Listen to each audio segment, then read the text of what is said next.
All right, today we're going to start with our first biology topic. We're going to talk about the cell. Now, I'm going to teach this in a little bit different way than you probably learned it in your biology class.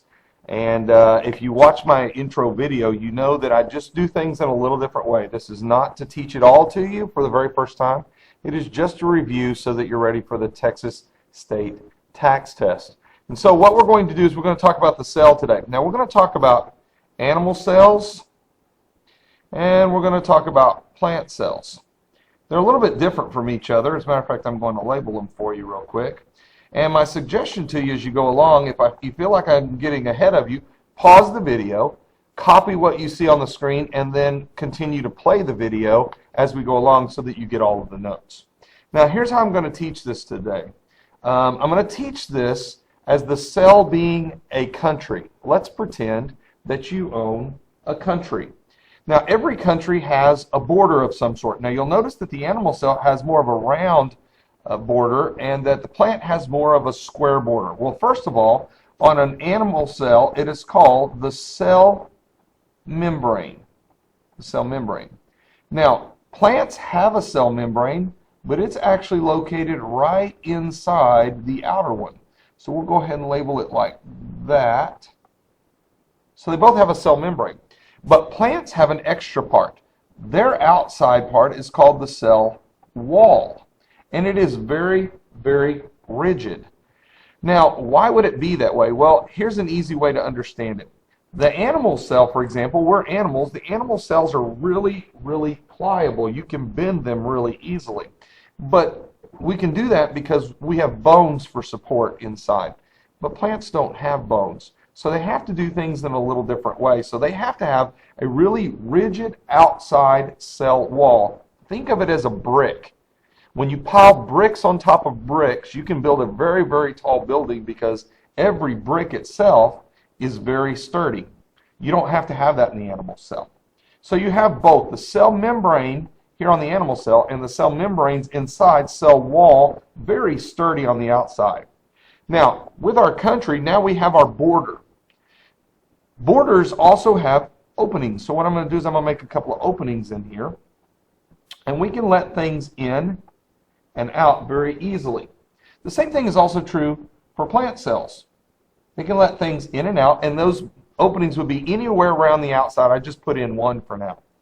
But just like a country, you can let things in and out, but you can also close them off. And plant and animal cells can do that as well.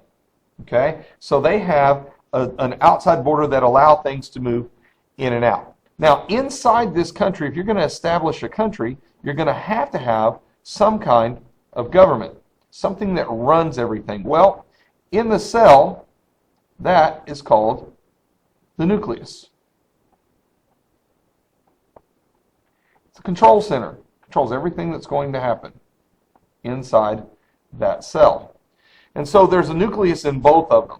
Now, inside the nucleus, just like when you have your government, you have to have your rules of your government that run how you're going to run your country.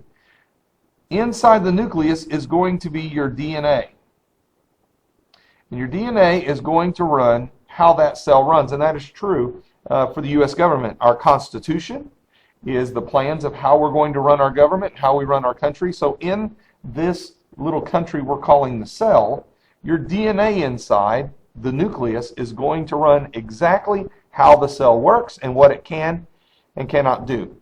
Now, there are a lot of different parts in the cell, and many of the parts are the same in the animal cell as in the plant cell as well. So let's go through a couple. Now, we have a border that we can let things in and out. We also have a nucleus that's going to be the government, and the plans are going to be the DNA. But running the country, you have to have some things.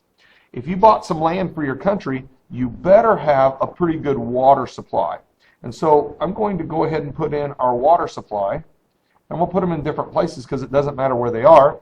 This is called a vacuole. And there's one over here as well. As a matter of fact, cells have multiple vacuoles, but I'll just draw in one for right now. They're going to hold their storage areas. Typically for water, it's almost like a lake if you were looking at it from an airplane, but it's going to hold water. When it's a really dry time, that vacuole may get really, really small. When there's a lot of water present, it may take in a lot more and get a lot bigger and take up a lot more of the cell. But the vacuole is going to store water. Now, it can also be a storage area for other things. Sometimes it can be used as storage of wastes, and then when it's time, those wastes are pumped out of the cell. How would they get out? Well, there's your way of getting in and out of the cell. So vacuoles are one part. Here's another part. This one is an interesting one. This one is called the endoplasmic reticulum, and I'm going to draw it sort of like this. And that endoplasmic reticulum can be located here as well. Now, I'm not the best artist in the world, but here's what it is. Here's how it's spelled. Endoplasmic reticulum. Now, the endoplasmic reticulum, which is located in both of these, is a little bit different. This is the highway system, okay? This is going to be the highway system within the cell. So you're going to have not only water that you need to transport around the cell, but you're going to also have food and other things you need to transport. It's their highway system. They can drop it in there and it can be transported. So there's multiple endoplasmic reticulums inside a cell. I'm just drawing one. Now, sometimes the endoplasmic reticulum has dots all over it, and sometimes it doesn't. So I'm going to go ahead and put dots on this one, but not on this one. These little dots are what are called ribosomes, and these are really important. Okay, we'll talk about them in one of the other sessions of ribosomes, but we're going to go ahead and put the word proteins. Ribosomes are where we're going to have the proteins of the cell, and those are going to be very important. So sometimes this one's called a rough endoplasmic reticulum because it looks rough. It has all these things stuck to it. This one would be called a smooth endoplasmic reticulum because it doesn't have them.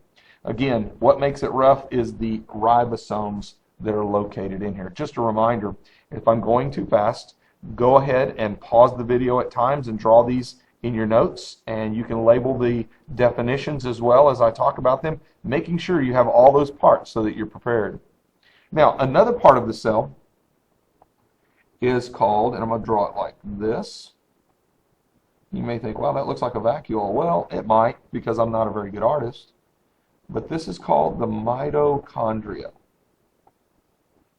Now, in a developed country, you're going to have an energy source. In America, we have coal, wood, oil as uses for energy, but inside the cell, you have the mitochondria. This is where you're going to produce the energy of the cell. It is the power plant of the cell. The energy of the cell is in the form of what is called ATP, adenosine triphosphate, but typically you'll see it as ATP. So I want you to hear that at this point. We'll talk about it later in another session, but ATP, mitochondria produce the energy. So you have water supply, you have an energy supply, you have a border, you have a transportation system. You can see how this is looking just like a country. Now, there are a couple other things that I'm going to show you, and I'm going to use a different color on purpose. I'm going to use this green color, and I'm going to go ahead and put a star right here. And this star is going to be really important because that star means it's only located in the plant cell. So a cell wall, as we talked about a while ago, is only in the plant cell. Now I'm going to draw in another part here, and I'm going to go ahead and make multiple of this one. Now I already said that all of these parts I'm talking about, there's multiples in the cell, so there's multiple, there are vacuoles and different mitochondria, but this one's a really important one as well, and I'm going to go ahead and put a star next to it because it is called the chloroplast, and it is only located in the plant cell. The chloroplast is what is going to help with what is called photosynthesis. Photosynthesis, okay? Now, chloroplast is sort of like the solar cell on a calculator. It is going to absorb light, and it is going to transform that light into the energy that the cell needs. Now, the reason that plants do this is because they are called autotrophs. Plants are autotrophs. They make their own food. They sit out in the sun, collect that sunlight, and they make their own food. Animals aren't like that. Animals are what are called heterotrophs.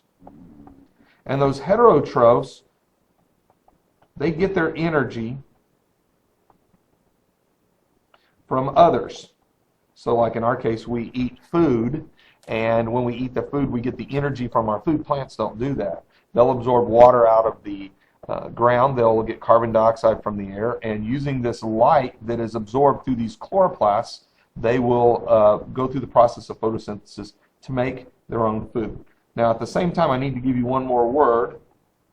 Looks very similar. Chlorophyll.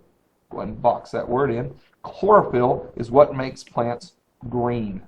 Okay, so that's why I put it in a green color. Chlorophyll is located inside the chloroplast, and it is through the absorption of light with this chlorophyll inside the chloroplast that actually where photosynthesis takes place. So the world would be a different place if we didn't have plants, because they make their own food and they're the beginning of the food chain. We're almost done. One other term that I need to give you, and we're going to add this here at the bottom where we already had heterotrophs. We'll go ahead and take those terms out. I'm going to give you one other term, and that term is going to be the word prokaryote versus eukaryote. This one confuses people sometimes, but here it is very quickly. A prokaryote is a very simple cell. Very simple. Maybe the word primitive would be a better word. Eukaryotes are going to be more developed. Now the easy way to understand these is you are a eukaryote. Now, how do I know the difference easier? Here it is. If a cell has a nucleus, it's a eukaryote. Prokaryotes, no nucleus. So what has this? Well, both of these cells are eukaryotes because they have a nucleus and they're very developed. Prokaryotes are going to be bacteria. So add that in there. Bacteria, which are not like this or this, are going to be prokaryotes. So these are the parts of the cell and how they work.